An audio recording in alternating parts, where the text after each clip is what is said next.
Bonjour à tous, Richard Lefebvre, 4B4. On a vu les toitures avec divers types de pentes et autres et autres. Maintenant, qu'est-ce qui arrive en réalité pour les toitures plates? Vous avez potentiellement sur votre projet une petite partie en toiture plate.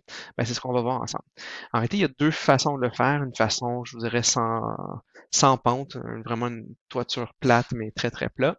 Et par la suite, il y a deux autres versions, il y a deux autres façons en réalité de réussir à faire des toitures avec des pentes inverses, vraiment des pentes vers l'intérieur.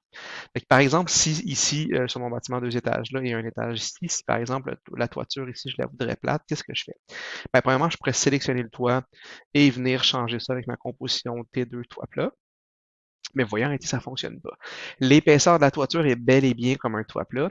Par contre, vu que j'ai des pentes encore, ben, bien entendu, ça fonctionne pas. Fait que ce que je pourrais faire, je pourrais venir modifier le tracé de la toiture. Je vais aller me placer au niveau 2 quand même, juste voir, là. Et par la suite, enlever, je sélectionne les deux endroits où il y a des inclinaisons, je les enlève.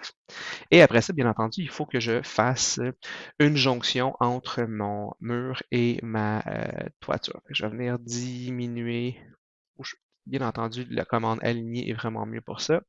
Pour l'instant, je vais venir simplement aligner avec le revêtement extérieur. Dans les faits, mon toit viendrait s'asseoir jusqu'à l'extérieur du 2 par 6.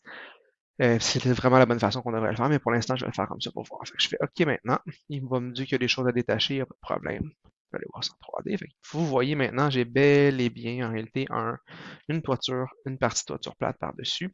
Et si, par exemple, je vais voir, je dois avoir une coupe qui passe au travers. Par exemple, celle-là, qui passe au travers. Ouais. Et quand je m'approche ici, je vois bel et bien que j'ai une toiture ici. Là, j'avais un plancher en dessous, fait qu'il faudrait que j'enlève ce plancher-là parce que je ne l'avais pas modifié tantôt, là, mais c'est pas ça, c'est pas vraiment grave. Remarquez la différence aussi, on peut le voir, la toiture s'en va vers le haut quand je la dessine et le plancher, lui, s'en va vers le bas. Comme je vous dis, le plancher qui est ici ne devrait pas être là, là. C'est vraiment pour l'exemple que je vous montre. Si je reviens en 3D ici, ça, c'est la première façon de faire. Bon, assurément, il y aura un travail quand même de mur et autres. Comme je vous dis, ce que je peux faire, c'est que je prends le toit qui est ici, mais cette fois-ci, je vais aller en niveau 1 pour voir mes murs. Et là, je vais vraiment venir faire un alignement correctement, comme ça devrait l'être au niveau de mon 2 par 6, ici, ici, ici aussi. Pour ce qui est de celui-là, je vais me rendre potentiellement jusqu'ici, peut-être là, juste au niveau visuel pour que ça sorte comme il faut. Je fais OK, détacher ça, et je vais en voir en 3D. Fait que là, vous voyez la différence? Ma toiture est comme ça. Ce qu'il faudrait que je fasse, bien entendu, c'est simplement que je prenne mes murs qui sont ici et que je les monte jusqu'en la partie supérieure de ma toiture. Alors, c'est ce qu'on va faire. Je vais prendre les trois murs, celui-là ici, celui-là, celui-là. Et en réalité, je vais faire un décalage supérieur ici de 632 mm, qui est l'épaisseur de ma toiture. Fait que vous voyez maintenant que les deux choses apparaissent. Si j'ai un parapet à même ce mur-là, je pourrais le faire directement en prenant le mur et en le levant plus haut, mais pour l'instant, par exemple, je vais le laisser comme ça. Si je vais voir ma coupe 1, excusez-moi, on va voir la même chose, mais là, il faudrait que je vienne joindre, vous voyez, c'est bien fait, là. On voit qu'il y a vraiment une belle jonction entre ma toiture. Par exemple, si j'enlève juste le plancher ici pour le voir, on voit bien que ma toiture s'est bien assis avec mon mur. Fait que si je reviens en 3D ici, on voit que la jonction est belle partout. On est correct au niveau de tout ça. Comme je vous dis, ce que j'aurais pu faire, j'aurais pu aussi potentiellement prendre mes trois murs et mettre un petit, peut-être 300 mm de plus, ce qui veut dire 932 à la place, et je me retrouve maintenant avec des parapets. Là, vous voyez qu'il y a des jonctions qui ne sont pas parfaites, là, mais ça, c'est pas vraiment grave pour l'instant. Dans les faits, ce qu'on va faire dans le projet, c'est qu'on va pouvoir venir s'ajouter une composition type de parapet avec Solin que vous avez déjà dans votre projet. Si vous ne l'avez pas, vous pouvez l'ajouter aussi. C'est quelque chose qu'on peut rajouter par la suite aussi. Ça, c'est une façon de faire une toiture plate. Deuxième façon rapide, je voudrais arrêter cette façon-là ici. Là, vous voyez, je n'ai pas remonté les murs simplement pour qu'on le voit bien.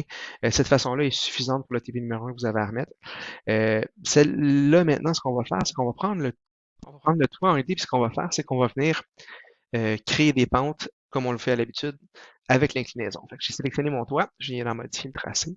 Je vais prendre les 4 pans comme ceci, je vais venir faire définir l'inclinaison et je vais mettre notre habituel 2 mais cette fois-ci, par contre, je les veux vers l'intérieur, ce qui veut dire que je vais faire un moins 2%. Fait que vous voyez, il se met automatiquement, là, le moins 2%, il se met même en 12, mais je peux changer les unités si je le veux aussi, là, et là, je fais OK.